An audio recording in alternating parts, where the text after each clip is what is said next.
Discussion capital investment present पे हो रही थी। कल हमने क्वेश्चन डिस्कस किया था पास्ट पेपर का। आज भी हमारा एजेंडा कुछ ऐसा ही है कि हम एक क्वेश्चन डिस्कस करेंगे और फिर हमने जैसे बात की थी कि एक क्वेश्चन और साथ हम नेक्स्ट चैप्टर पे डिस्कशन स्टार्ट कर देंगे और यही काम हम कल भी कर रहे होंगे। एक क्वेश्चन और करेंगे और साथ नेक्स्ट चैप्टर को कंटिन्यू करेंगे। कल फिर हमारा इस चैप्टर का एजेंडा खत्म हो जाएगा। ऑनवर्ड कल फिर हम नेक्स्ट चैप्टर को लेके चलते चलेंगे। तो कल के लेक्चर से कोई क्वेश्चन कैपिटल इन्वेस्टमेंट प्रेजेंट से रिलेटेड कल हमने जो क्वेश्चन किया, कोई क्वेश्चन जी, कोई इशू या कल के क्वेश्चन से या उससे पीछे जो डिस्कशन हमारी हो रही है उसमें से कोई मसला मसाइल?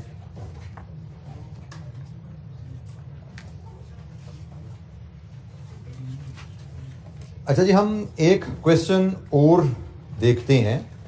ये काफी डिफरेंट क्वेश्चन है और जब आया था एग्जाम में तो students they faced quite a challenge in this question. तो जनाब क्वेश्चन नंबर 12 पढ़ते हैं अयान ग्रुप का।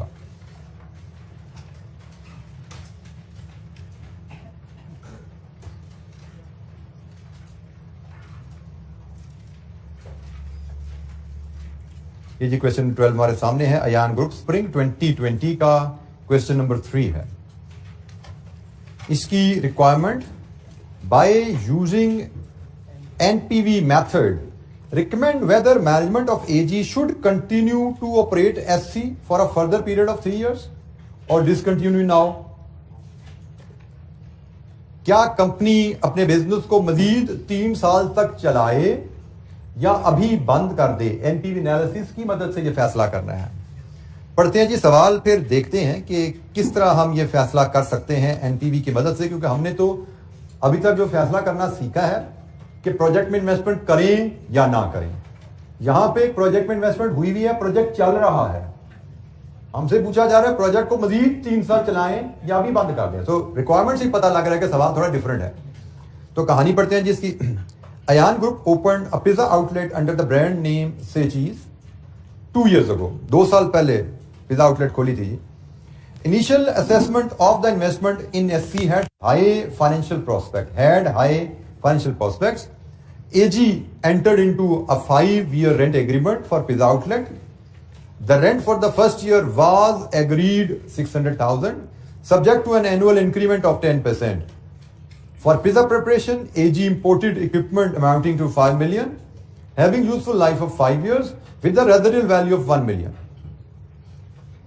After 2 years of operation, SC has failed to achieve desirable results, and the management of AG is skeptical whether to continue to operate SC for further 3 years or not। जो सोच के हमने business शुरू किया था, पहले 2 सालों में तो वो नतीजे नहीं आए, इसलिए मैनेजमेंट अब जरा डामाडोल है कि मजीद 3 साल कारोबार चलाएं या नहीं।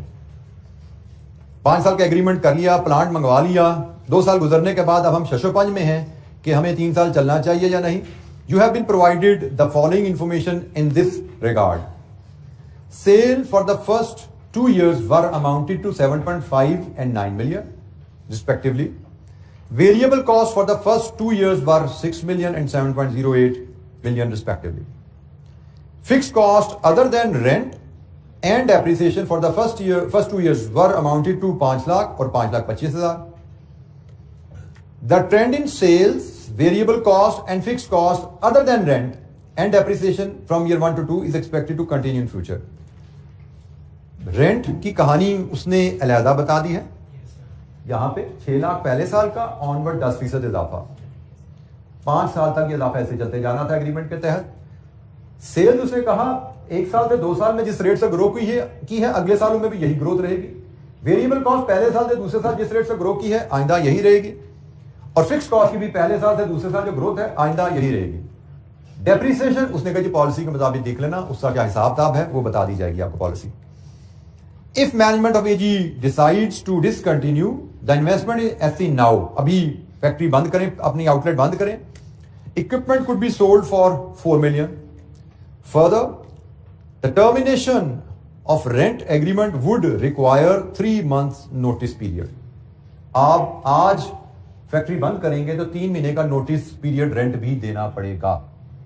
रेंट ये नहीं कि आज तक देना पड़ेगा, रेंट अगले 3 महीने पर भी देना पड़ेगा नोटिस पीरियड बंद करने की सूरत में। Applicable tax rate is 30, and tax is payable in the year in which liability arises. Tax depreciation on equipment is allowed at the rate of 20% on reducing balance method. ये depreciation का भी हिसाब तब आ गया जी. Cost of capital of AG is 16%. हमसे कहा जा रहा है कि बताइए 3 साल मजीद चला जाए या आज ही बंद कर दिया जाए बिजनेस. अच्छा जी, एनपीवी मेथड से हमने ये डिसीजन देने हैं. तो अब हर डिसीजन मेकिंग सिचुएशन को उसके केस के मुताबिक, कहानी के मुताबिक इवैल्यूएट करना है.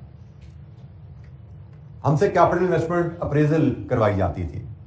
वहां पे हमसे क्या पूछा जाता था कि अमाउंट आज इन्वेस्ट करें फॉर फ्यूचर बेनिफिट्स. हम कहते थे आज इन्वेस्टमेंट, उसकी पीवी क्या है, फ्यूचर बेनिफिट्स की पीवी क्या है, PV of benefits, PV minus PV of investment, positive negative के हिसाब से फैसला कर लो. 2 ऑप्शन क्या, वहां पे ऑप्शन क्या थी, आज की इन्वेस्टमेंट फॉर फ्यूचर बेनिफिट्स. तो आज की इन्वेस्टमेंट को फ्यूचर बेनिफिट से कंपेयर कर लो. अगर बेनिफिट ज्यादा है तो आप सपोर्ट करते हो इन्वेस्टमेंट, अगर बेनिफिट्स कम है तो आप इन्वेस्टमेंट को अपोज करते हो. अब यहां पे आज की इन्वेस्टमेंट नहीं है, यहां पे आज इन्वेस्टमेंट नहीं है, बल्कि यहां पे बेनिफिट्स की 2 ऑप्शन है. यहां पे बेनिफिट्स की 2 ऑप्शन है. एक, अभी बिजनेस बंद करो और पैसे ले लो, और दूसरा 3 साल बिजनेस चलाओ और पैसे कमा लो. यही 2 ऑप्शन है ना. उसने कहा भाई आप अभी बिजनेस बंद करते हो, 40 लाख मिलते हैं, हाँ 3 महीने का नोटिस पीरियड किराया देना पड़ेगा, उसकी एडजस्टमेंट हम देख लेंगे, लेकिन अभी बेचते हो तो इतने का बिजनेस बिकता है, प्लस माइनस एडजस्टमेंट हम देख लेंगे. और दूसरी ऑप्शन है 3 साल बिजनेस चलाओ तो रेवेन्यू क्या होगा, वेरिएबल कॉस्ट क्या होंगी, फिक्स कॉस्ट क्या होंगी, टैक्सेस क्या होंगे, एक्सेट्रा क्या होंगे. अब हमारे पास 2 ऑप्शन है कि 3 साल बिजनेस चला के फ्यूचर बेनिफिट्स लेने हैं या आज बिजनेस बेच के जो मिलता है वो लेना है. तो हम यहां पे कंपेयर करेंगे, आज बिजनेस बंद करें तो क्या मिलता है, एक वैल्यू उसकी निकलेगी, और 3 साल बिजनेस चलाएंगे उसकी पीवी क्या बनती है. तो हमने आज पैसे लेने हैं या 3 साल के फ्यूचर की पीवी लेनी है, दोनों प्रेजेंट वैल्यू में आ जाएगा ना. आज का पैसा बेच के क्या हाथ में आता है, और 3 साल के रिटर्न्स की पीवी, रेवेन्यू माइनस कॉस्ट की पीवी, वो क्या है. तो जहां पे रिटर्न ज्यादा है, जहां पे पीवी ऑफ बेनिफिट ज्यादा है, हम उस ऑप्शन को प्रेफर करेंगे. तो हम एक पहले कैलकुलेट करते हैं कि अगर हम आज बिजनेस बंद करते हैं तो हमें आज क्या मिलेगा. Question number 12. Net benefit if closed today. अगर हम आज बिजनेस बंद करें तो हमें क्या मिलता है. तो जनाब आज की बिजनेस की जो कहानी बनती है, एक हमें सेल वैल्यू ऑफ प्लांट हमें वो मिलेगी आज, लेकिन इसके साथ ही हमें रेंटल जो है, नोटिस पीरियड रेंट पे करना पड़ेगा. लेकिन इन दोनों से रिलेटेड हमारी कुछ टैक्स इंपैक्ट भी आएंगे, इन दोनों के हमारे टैक्स इंपैक्ट भी आएंगे. नोटिस पीरियड रेंट जो है, इस पे हमें टैक्स सेविंग मिलेगी, और जब हम प्लांट बेचेंगे तो इस पे भी तो गेन या लॉस आ सकता है ना, तो उसका भी टैक्स इंपैक्ट हमें देखना पड़ेगा. तो ये हमें, मुझे लगता है ये 4 फिगर्स जो बनेगी, ये गेन आता है या लॉस आता है on disposal of plant. Tax impact हम कैलकुलेट करेंगे, वो यहां पे वैल्यूज निकालेंगे, तो उसके बाद हम देख लेंगे क्या बनता है. तो जैसे सेल वैल्यू ऑफ प्लांट तो सिंपल है, 4 मिलियन, ये तो इनफ्लो है. और नोटिस पीरियड रेंट कितना पे करेंगे, 6 लाख तो था सालाना पहले साल का. अब हम किस साल में एंटर होने जा रहे हैं, तीसरे साल में. तो तीसरे साल का रेंट, पहला साल, दूसरा साल, तीसरा साल, ये तीसरे साल का रेंट हुआ. पहले साल का रेंट 6 लाख, दूसरे साल का रेंट 6 लाख इंटू 1.1, तीसरे साल का rent 6 lakh into 1.1 raise to power 2, 10% सालाना ही है ना. तो ये तीसरे साल का रेंट है, डिवाइडेड विद 12 इंटू 3, ये 3 मंथ का रेंट हो गया. ऐसे 3 मंथ का रेंट पे कर रहे हैं नोटिस में, कितना बना 500. ये हमारा 3 महीने का रेंट बनेगा जो नोटिस पे में देना पड़ेगा. ये कॉस्ट है, इसको हम नेगेटिव शो करेंगे. अच्छा जी, अब जरा तो जैसे देखिएगा, हम जब रेंट पे करेंगे तो ये रेंट हमारा टैक्स अलाउबल एक्सपेंस है, रेंट हमारा टैक्स अलाउबल एक्सपेंस होता है। रेंट पेमेंट की वजह से हमारे प्रॉफिट्स कम होंगे, हमें टैक्स में भी तो बचत मिलती है। तो हमारा टैक्स सेविंग ऑन रेंट जो होता है that will be simply cost into tax rate. Tax rate क्या है?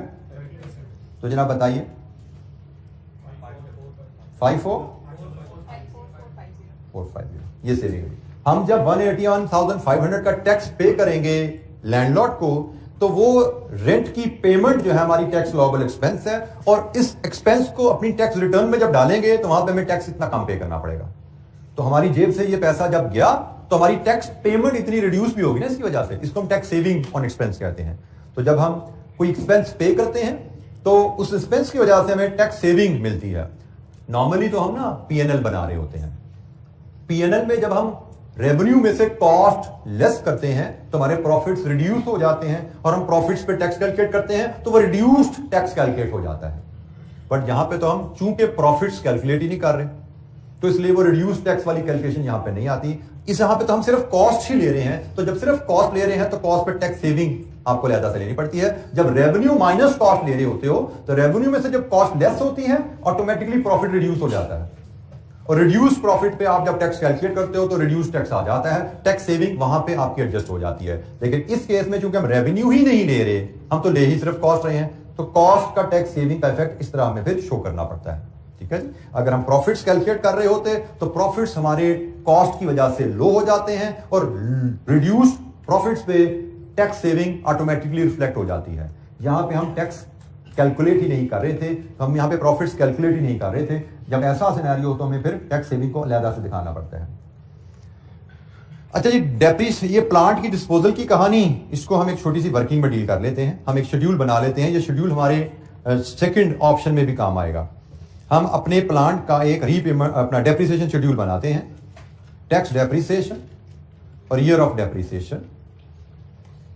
हमने प्लांट खरीदा है 5 मिलियन का, और हमारी डेप्रिसिएशन की पॉलिसी है 25%। तो 25% डेप्रिसिएशन के साथ से पहली डेप्रिसिएशन 1250 हमने चार्ज की होगी पहले साल। फिर दूसरे साल में हमारी WDV रही। मैं WDV यहां पे खुद कैलकुलेट कर रहा हूं क्योंकि हमें 2 साल बाद हमें ये प्लांट डिस्पोज ऑफ करने की ऑप्शन आ रही है। 3750 इसका 25%, 937500। नेक्स्ट WDV 281250, इसका 25%, 703125। ये तीसरी डेप्रिसिएशन, चौथी, पांचवी। 5 साल लाइफ है, और 5 साल बाद ये एसेट जब हमने खरीदा था तब हमने क्या सोचा था कितना बिकेगा? 1 मिलियन इसकी रेजिडुअल वैल्यू हमने सोची थी खरीदते हुए। इसका मतलब हमने टोटल डेप्रिसिएशन इसमें जो 5 साल में क्लेम करनी थी वो 4 मिलियन की थी। तो हम इसको कंप्लीट करते जाते हैं जनाब। चौथी डेप्रिसिएशन 527 344। आखिरी डेप्रिसिएशन बैलेंसिंग आती है, वो भी बता दीजिए क्या है, क्योंकि रेजिडुअल वैल्यू जब अवेलेबल हो तो आखिरी डेप्रिसिएशन बैलेंसिंग ली जाती है। 4 मिलियन में से ऊपर की 4 फिगर निकालो। 582031।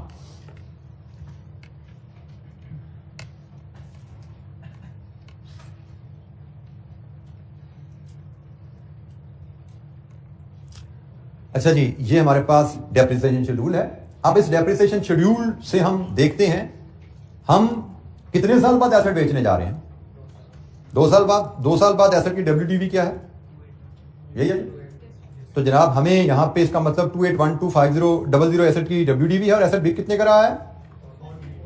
तो जनाब tax on disposal of plant 4 million की रेजिडुअल वैल्यू है, 28125000 की WDV है, ये गेन आ गया। इस पे 30% के हिसाब से टैक्स कितना बना जी है?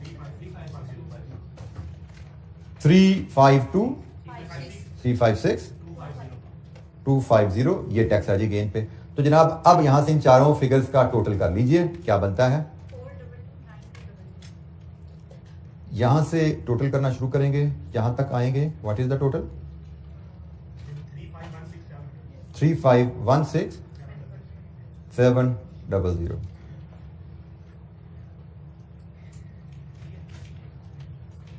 अगर हम आज अपना रेस्टोरेंट बंद करेंगे तो आज हमें नेट ऑफ टैक्स कितने पैसे हाथ में आएंगे? यही है। आज हमारे हाथ में नेट ऑफ टैक्स कितना पैसा आएगा, ये कहानी है आज की। PV of benefits if project is closed today. क्योंकि इसको मैंने पीवी इसलिए लिख दिया कि ये हम आज प्रोजेक्ट बंद कर रहे हैं, तो आज सारा पैसा हमें मिल रहा है, तो ये ऑलरेडी पीवी में है, डिस्काउंट करने की जरूरत नहीं है इसको। आज अगर हम प्रोजेक्ट बंद करते हैं तो हमें पीवी क्या मिलती है बेनिफिट्स की, नो नीड टू डिस्काउंट, क्योंकि आज बंद हुआ, सारा पैसा आज ही हमारे हाथ में आया। ऑप्शन नंबर 2, प्रोजेक्ट को 3 साल चलाया जाए। जी बेटा,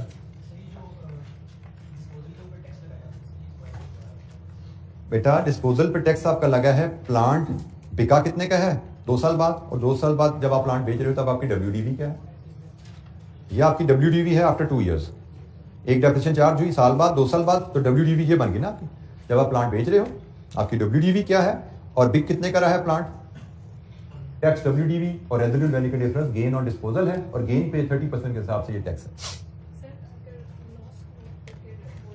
अगर आपका लॉस हो तो टैक्स सेविंग आ जाती है। अगर आपके डिस्पोजल पे यहाँ पे लॉस आ रहा होता तो लॉस पे आप यहाँ पे टैक्स सेविंग लेते हो। जिस तरह ये रेंटल की पेमेंट पे आपने टैक्स सेविंग ली ना, कॉस्ट है उस पर टैक्स सेविंग ली। फर्क क्या है कि ये कॉस्ट भी कैश कॉस्ट है वो भी ली, और कॉस्ट पे टैक्स सेविंग भी कैश सेविंग है वो भी ली। लेकिन लॉस या gain on disposal non cash item होती है। हमने तो पूरी रेजिडुअल वैल्यू यहां ले ली है, गेन सी के अंदर शामिल है ना, तो गेन और loss on disposal of asset non cash item होती है, तो इसलिए हमने सिर्फ उसका टैक्स इंपैक्ट लिया है। गेन या लॉस अगर आता तो वो यहां रिफ्लेक्ट नहीं होता, क्योंकि हमने पूरी रेजिडुअल वैल्यू नहीं ले ली होती यहां पे, तो गेन तो इसी में शामिल होता है, कैश टर्म में जो होता है, तो हम सिर्फ उसका टैक्स इंपैक्ट लेते हैं। गेन होगा तो उसकी टैक्स कॉस्ट लेंगे, अगर लॉस होगा तो उसकी टैक्स सेविंग लेंगे यहां पे हम। जी जनाब, अगर हम प्लांट अभी बंद कर दें तो हमारे हाथ में नेट बेनिफिट क्या है। ऑप्शन नंबर 2, हम प्लांट को लेके चलें। अगर हम प्लांट को लेके चलते हैं 3 साल तक, तो जनाब हमें 3 साल के कैश फ्लो बनाने हैं। Option number 2, continue for next 3 years.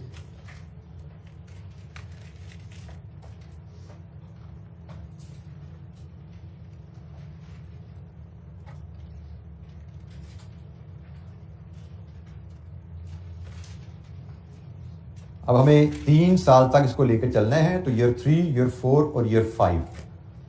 वैसे तो बिजनेस के ईयर 3, 4, 5 है, लेकिन हमारे लिहाज से आज से आगे ये 1, 2, 3 ही है। डिस्काउंटिंग के लिहाज से ये 1, 2, 3 है, क्योंकि 2 साल गुजर चुके हैं। तो बिजनेस का जो तीसरा साल है आज से ऑनवर्ड हमारा वो पहला, दूसरा और तीसरा साल है। हम अगले 3 साल की बात कर रहे हैं। अच्छा, ये अगले 3 सालों के लिए हमें अब क्या क्या कैलकुलेट करना है। अब ये बिल्कुल एक फिजिबिलिटी के ही अंदाज में हम इसको हैंडल करेंगे, लेकिन ये ऐसी फिजिबिलिटी है जिसमें इनिशियल इन्वेस्टमेंट नहीं है। ठीक है, तो हमें यहां पे इनिशियल इन्वेस्टमेंट और उसकी रेजिडुअल वैल्यू नहीं लेनी, हमें यहां पे नेट कैश फ्लोज लेने हैं। आज से ऑनवर्ड फ्यूचर कैश फ्लो की बात कर रहे हैं, तो आज से ऑनवर्ड जो हम वैल्यूज लेंगे उसमें हमारे पास जो चीजें आती हैं, इनिशियल इन्वेस्टमेंट नहीं है लेकिन रेजिडुअल वैल्यू तो आएगी। प्रोजेक्ट कंप्लीट करने पे नेट ऑपरेटिंग कैश फ्लोज आएंगे और टैक्सेशन, ये आइटम्स हमारी आएंगी। इनिशियल इन्वेस्टमेंट गुजर चुकी है माजी में, यहां पे हम लेंगे नेट कैश फ्लोज, फिर हम लेंगे discount factor, cost of capital कितने परसेंट है 16%, फिर हम पीवी लेंगे और इस पीवी का फिर सम ले लेंगे। ये हमारी पीवी ऑफ टोटल बेनिफिट्स आ जाएगा। इसको हम एनपीवी नहीं कहेंगे, इसको हम पीवी ऑफ टोटल बेनिफिट्स कह देंगे अगर हम प्रोजेक्ट कंटिन्यू करें। इसके बाद हम फैसला दे पाएंगे हमें करना क्या है। अगर हम प्रोजेक्ट कंटिन्यू करेंगे तो रेजिडुअल वैल्यू प्रोजेक्ट की 3 साल बाद हमें 1 मिलियन मिलेगी। अगर हम प्रोजेक्ट कंटिन्यू करेंगे तो नेट ऑपरेटिंग कैश फ्लो उसी अंदाज में हम बनाते हैं वर्किंग, जैसे हम पहले नॉर्मल इन्वेस्टमेंट अप्रेजल में बनाते थे। Net operating cash flows working 2, हमारे पास नेट ऑपरेटिंग कैश फ्लोज में जो आइटम्स गिवन है,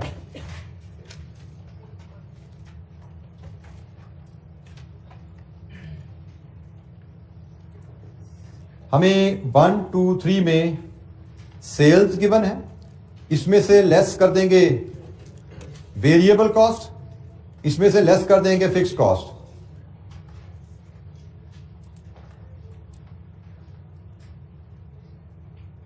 यहां से हमें मिल जाएंगे नेट ऑपरेटिंग कैश फ्लोज।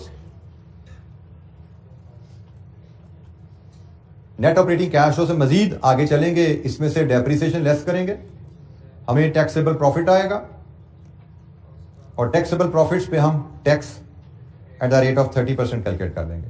हमें इस वर्किंग में से दो वैल्यूज उठानी है, एक है नेट ऑपरेटिंग कैश फ्लोज और एक है टैक्सेस।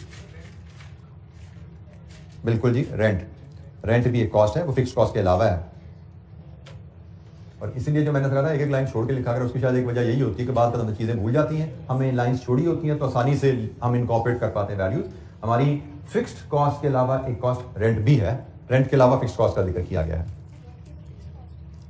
हमें फिक्स्ड कॉस्ट रेंट के अलावा बताई गई है।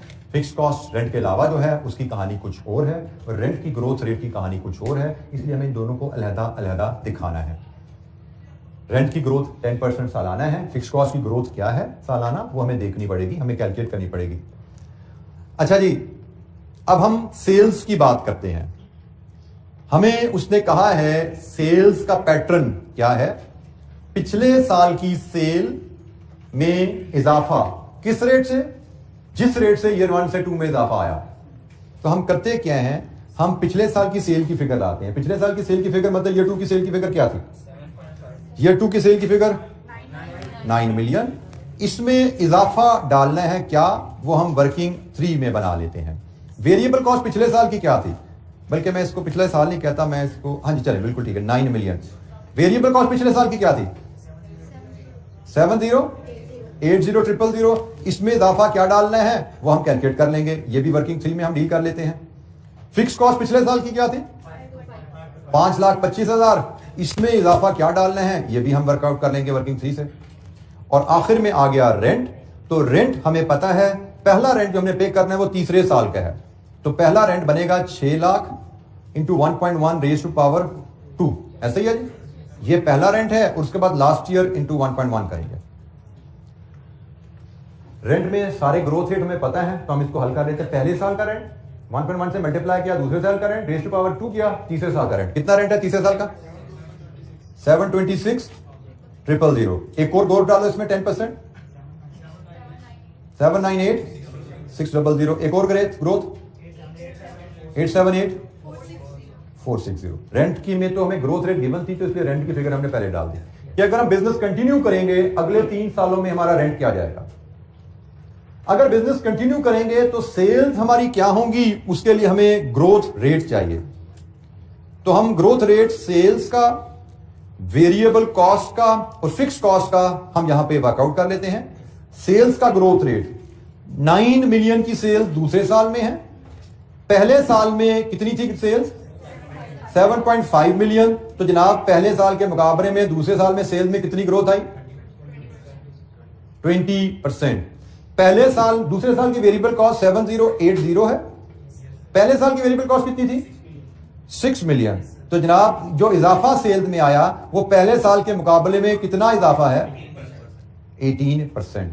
फिक्स कॉस्ट दूसरे साल में 5,25,000 है, पहले साल में 5 लाख थी, तो इजाफा जो आया है वो पहले साल के मुकाबले में कितना है, 5%। हमें कहा गया है पहले और दूसरे साल का डाटा सेल्स का, वेरिएबल कॉस्ट का, फिक्स कॉस्ट का क्या है, और हमें बताया गया है कि फ्यूचर में जो ट्रेंड पिछले 2 सालों में रहा है वही ट्रेंड कंटिन्यू करेगा।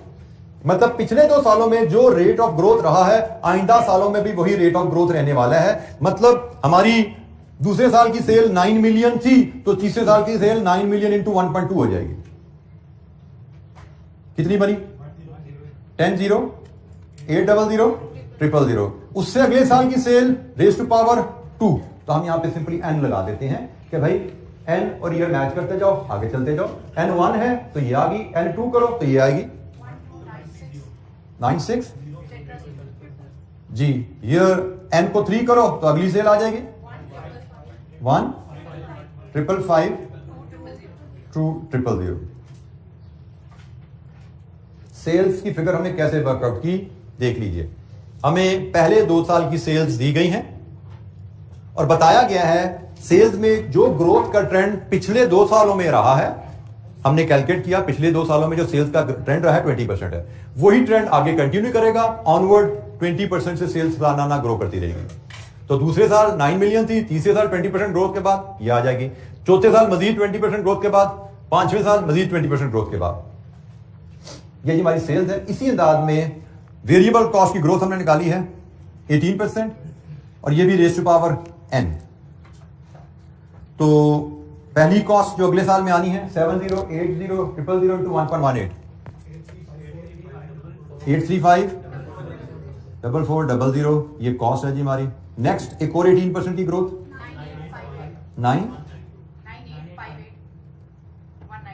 192 जी। लास्ट वन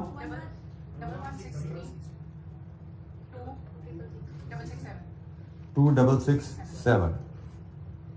लीजिए जी, ये हमारे पास वेरिएबल कॉस्ट अगले 3 सालों की आ गई। और आखिरी कॉस्ट फिक्स कॉस्ट है जिसमें इजाफा है 5% सालाना। तो ये जनाब इसमें इजाफा भी इनकॉर्पोरेट कर दें रेज़ टू पावर n। तो 525 into 1.05 551 250। another growth 578 81 3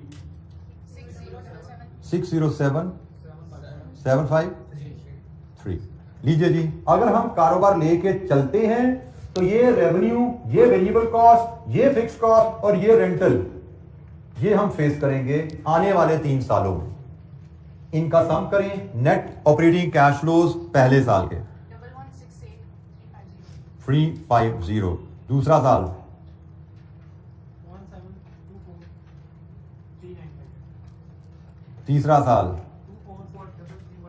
331। लीजिए जी, हमें ऑपरेटिंग कैश फ्लोज की फिगर चाहिए थी, हमने यहां पे ऑपरेटिंग कैश फ्लोज की फिगर डिटरमिन कर ली। अगर हम कारोबार लेके चलेंगे तो अगले 3 साल में हमारा ऑपरेटिंग कैश फ्लोज क्या रहेगा? अगले साल में हम बेनिफिट्स जो कमाएंगे इस कारोबार से, सेल्स माइनस कैश कॉस्ट, वो क्या है? सेल्स माइनस कैश कॉस्ट हमने अगले 3 सालों के बेनिफिट्स कैलकुलेट किए। किसी स्टूडेंट को किसी वैल्यू की डिटर्मिनेशन में, किसी की कैलकुलेशन में कोई दिक्कत है, सवाल है, पूछिए। कोई रेट कैलकुलेट करना नहीं आया, कोई वैल्यू की कैलकुलेशन की लॉजिक समझ नहीं आई, पूछिए। नेट ऑपरेटिंग कैश फ्लोज हमने डिटरमिन कर लिए आने वाले 3 सालों के लिए, जो हमारे कारोबार का तीसरा, चौथा, 5वां साल है। लेकिन क्योंकि 2 साल गुजर चुके हैं तो फ्यूचर और प्रेजेंट के हिसाब से 1 साल बाद, 2 साल बाद और 3 साल बाद ये हमारे कैश फ्लोज हैं जो हम रेज करेंगे। इनको जनाब हमें अब यहां फीड करने हैं नेट ऑपरेटिंग कैश फ्लोज में। 1,168 350 1,724 395 एंड 2,433 120। अब हमें टैक्स की कैलकुलेशन चाहिए। तो टैक्स की कैलकुलेशन होती है net operating cash flows minus depreciation. ये जनाब आ रही है डेप्रिसिएशन अगले 3 सालों की, अगर हम कारोबार कंटिन्यू करते हैं। तो net operating cash flows minus depreciation, पहले साल अगले 3 सालों की डेप्रिसिएशन जो आ रही है 703 125 527 344 एंड 582 031। लीजिए जी, यहां पे टैक्सेबल प्रॉफिट्स आएंगे और उन पे हम टैक्स कैलकुलेट करेंगे। 465 225। नेक्स्ट जी 1197 051। नेक्स्ट जी 1851 089। लीजिए जी, इन पे आप 30% के हिसाब से टैक्स कैलकुलेट करते जाइए। 139 568 359 115 555 327। लीजिए जी, ये हमारे टैक्सेस आ गए हैं। इन टैक्सेस को फिर हम अपनी मेन शीट में लेके जाएंगे, जैसे हम नॉर्मल इन्वेस्टमेंट अप्रेजल में करते होते थे। इसी तरह हम इन टैक्सेस की फिगर को अपनी मेन शीट में एक्सटेंड करेंगे तो हमारा डाटा कंप्लीट हो जाता है। टैक्सेस की फिगर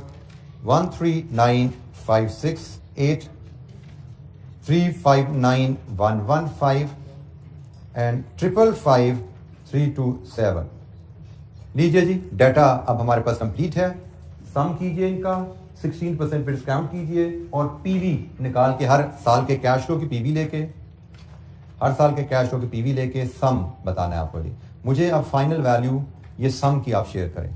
और इन द मीनवाइल किसी स्टूडेंट को किसी वैल्यू पे कोई सपोर्ट गाइडेंस चाहिए, दे कैन आस्क।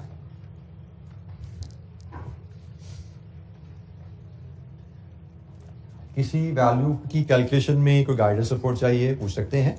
हमने डेप्रिसिएशन ऑलरेडी वर्किंग 1 में कैलकुलेट की हुई थी, तो ये हमने डेप्रिसिएशन वर्किंग 1 से ही इनकॉर्पोरेट कर दी। यहाँ पे वर्किंग 1 में हमने डेप्रिसिएशन ऑलरेडी कैलकुलेट की थी, वो इनकॉर्पोरेट कर लिया हमने। ये अगेन सवाल डिफरेंट था थोड़ा, लेकिन मैंने कोशिश की इसका फॉर्मेट भी वही रखा जाए जो हम पिछले इन्वेस्टमेंट अप्रेजल क्वेश्चन में यूज करते आए हैं। नेट ऑपरेटिंग कैश फ्लोज की वर्किंग है, टैक्सेस की वर्किंग है, डेप्रिसिएशन की वर्किंग है। उसी अंदाज में मैंने इस सवाल को भी प्रेजेंट किया। आपका एग्जामिनर, जैसे मैं कहता हूँ, डिफरेंट क्वेश्चन के साथ उनके फॉर्मेट्स वगैरह बदलता रहता है, लेकिन हम कोशिश करते हैं कि एक ही फॉर्मेट में चीजों को मैनेज करें। जी बेटा।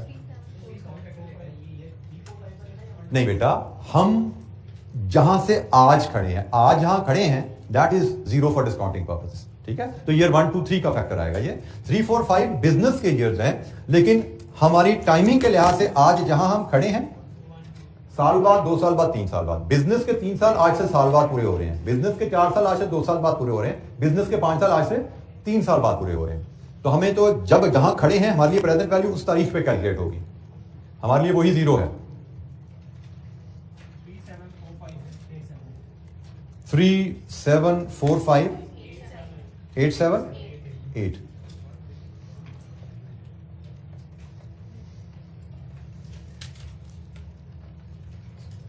मैं पहले भी आपसे जिक्र किया, फिर एक बार बता दूं कि एग्जामिनर प्रेजेंटेशन को आप फॉलो करने की कोशिश ना किया करें। हमारा जॉब एग्जैक्टली रूपी बाय रूपी मैच कर रहा है उससे, तो हमें कोई जरूरत नहीं उसने कैसे प्रेजेंट किया वो सीखने की। जैसे फॉर एग्जांपल उनकी जो प्रेजेंटेशन है उसमें loss on disposal of asset अलहदा से नजर आ रहा है, और हमने सीखा हुआ है कि हमें लॉस ऑन डिस्पोजल अलहदा से दिखाने की जरूरत ही नहीं है। हम लॉस या गेन ऑन डिस्पोजल को कैसे ट्रीट करते हैं? Balancing depreciation. ये जो बैलेंसिंग डेप्रिसिएशन की फिगर होती है ना, गेन है या लॉस ऑन डेप्रिसिएशन है, वो इसमें एडजस्ट हो जाती है। तो हमें अलहदा दिखाने की जरूरत ही नहीं है, क्योंकि जस्ट लाइक डेप्रिसिएशन, गेन और लॉस ऑन एसेट वो भी नॉन कैश आइटम होती है। तो ये सारी नॉन कैश आइटम हम यहाँ पे इकट्ठी कर देते हैं। तो आपका एग्जामिनर अक्सर गेन और लॉस को अलहदा से दिखा रहा होता है, हमें उसको दिखाने की कोई जरूरत अलहदा से नहीं है। और इसके अलावा उनकी प्रेजेंटेशन में ऐसा है कि उनको डेप्रिसिएशन का माइनस करके फिर एड बैक करते हैं। हम उस प्रेजेंटेशन को फॉलो ही नहीं कर रहे, हमें उसको समझने की, देखने की जरूरत नहीं है। वो एक अल्टरनेटिव प्रेजेंटेशन है, उसको हमें फॉलो करने की कोई जरूरत नहीं है। हमने ये फॉर्मेट एक सीखा हुआ प्रेजेंटेशन का, नेट ऑपरेटिंग कैश फ्लो कैसे बनाते हैं और उसके बाद उसमें से टैक्सेस कैसे निकालते हैं। हम इसमें से ऑपरेटिंग कैश फ्लो भी ऊपर ले जाते हैं, टैक्सेस भी ऊपर ले जाते हैं। तो एग्जामिनर इस चीज को वर्किंग में हैंडल नहीं करता। एग्जामिनर इस चीज को मेन एनपीवी शेड्यूल में डाल देता है, जिसकी वजह से वहां पे कोई प्लस माइनस डेप्रिसिएशन का हिसाब उसको करना पड़ता है। हमें उसकी जरूरत नहीं है। हमने मेन शेड्यूल में ऑपरेटिंग कैश फ्लोज वर्किंग से उठा के लाए हैं, हमने मेन शेड्यूल में टैक्सेशन वर्किंग से उठा के लाए हैं। एग्जामिनर वो भी मेन शेड्यूल में ले आ जाता है, जिससे मेन शेड्यूल आपका बड़ा लेंथी और कॉम्प्लिकेटेड दिखता है, जरूरत नहीं। तो यहां पे जनाब आप देख सकते हैं, अगर आप बिजनेस कंटिन्यू करें आपको क्या फायदा मिलता है प्रेजेंट वैल्यू टर्म में, अगर बिजनेस आज बंद करें आपको क्या फायदा मिलता है प्रेजेंट वैल्यू टर्म में। So what is your decision? Continue business, क्योंकि बिजनेस कंटिन्यू करने में आपको आज के मुकाबले में ज्यादा फायदा है। ये भी प्रेजेंट वैल्यू है और ये भी प्रेजेंट वैल्यू है। बंद करें तो ये बेनिफिट्स की प्रेजेंट वैल्यू है, चलाएं तो ये बेनिफिट्स की प्रेजेंट वैल्यू है। सो हमारा डिसीजन है कंटिन्यू फॉर नेक्स्ट 3 इयर्स।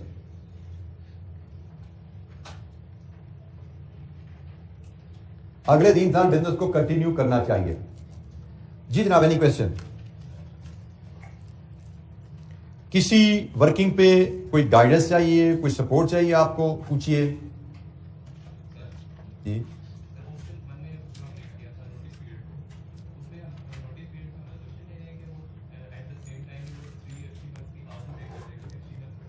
बेटा हम जब बिजनेस बंद कर रहे हैं तो हम दुकान को ताला लगा के घर जा रहे हैं, ठीक है। तो आपका जो लैंडलॉर्ड है वो आपको दुकान को ताला लगा के रिलीज तब करेगा जब आप उसको फाइन उसका पे करके जाएंगे।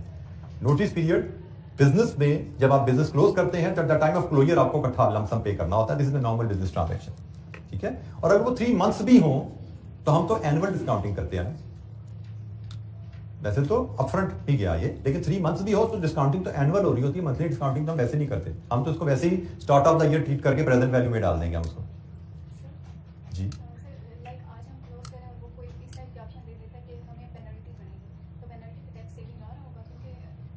जी, अगर जैसे ये भी रेंटल भी एक तरह की पेनल्टी ही है ना, ये रेंट हम पे कर रहे हैं, ये एक तरह के पेनल्टी रेंट है। हमने 3 महीने प्रेमिसेस यूज तो नहीं करना ना, हम तो पेनल्टी में पे कर रहे हैं कि हम आपका 5 साल का कॉन्ट्रैक्ट था, हम आज 2 साल बाद इसको खाली कर रहे हैं। तो एग्रीमेंट में लिखा हुआ है कि अगर आप एग्रीमेंट टर्म खत्म होने से पहले खाली करेंगे तो 3 महीने की किराया एज पेनल्टी पे करेंगे। इसको नोटिस पे रेंट कर लें या इसको पेनल्टी कह लें, एक ही बात है। Penalty unless told it will be assume ये टैक्स अलाउबल है, पेनल्टी की पेमेंट देंगे, उस पर टैक्स सेविंग का इफेक्ट भी लेंगे, कॉस्ट पे करोगे तो टैक्स सेविंग भी मिलेगी। वो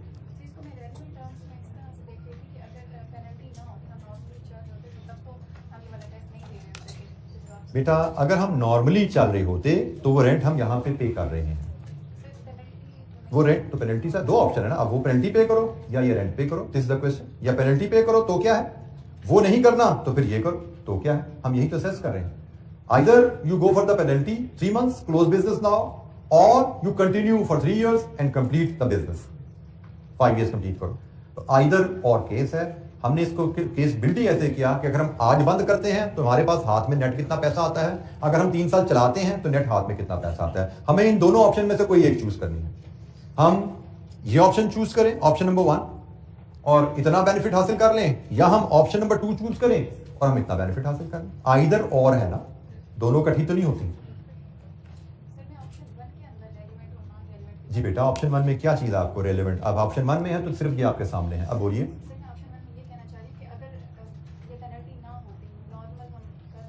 बेटा नॉर्मल कर रहे हैं तो वो ऑप्शन 2 है ना भाई, ऑप्शन 1 तो है बंद कर दो।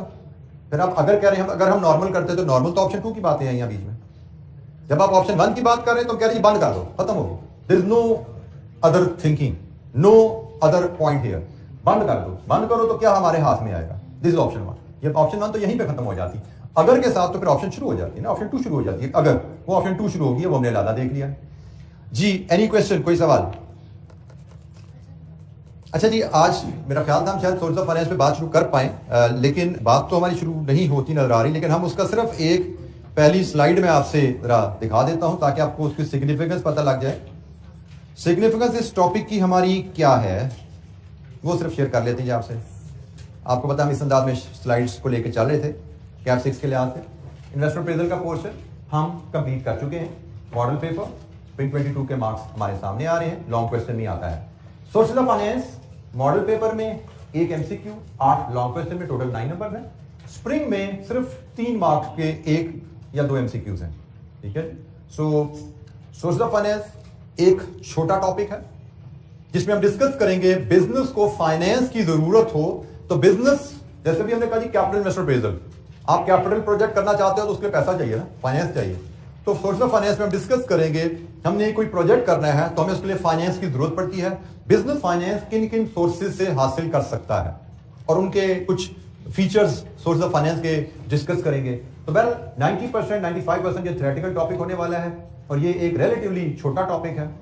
तो 9 मार्क्स, 3 मार्क्स वेरिएशन नजर आ रही है और एवरेज हम इसी रेंज में एक्सपेक्ट करेंगे, 5 से 8 नंबर के करीब एवरेज हमें इसमें से आया करेंगे। और थ्योरी बेस्ड ही हमें यहाँ पे न्यूमेरिकल मुश्किल से ही 1-2 नंबर का न्यूमेरिकल कैलकुलेशन आ गई तो आ गई, अदरवाइज सवाल जितने भी मार्क्स का होगा वो 90-95% में थ्योरी ही इन्वॉल्व होगी। तो ये जनाब सोर्स ऑफ फाइनेंस, इसमें हम डिस्कशन स्टार्ट करेंगे। Relatively lesser important, lesser weightage का टॉपिक है, शॉर्टर टॉपिक है बट थ्योरी बेस्ड टॉपिक है। तो कल से इंशाअल्लाह हम इस पर डिस्कशन अपनी स्टार्ट करेंगे। सोर्स ऑफ फाइनेंस का क्वेश्चन करेंगे एक, और फिर जो टाइम बचा उसको हम इस टॉपिक पे इन्वेस्ट करेंगे। थैंक यू, अस्सलाम वालेकुम।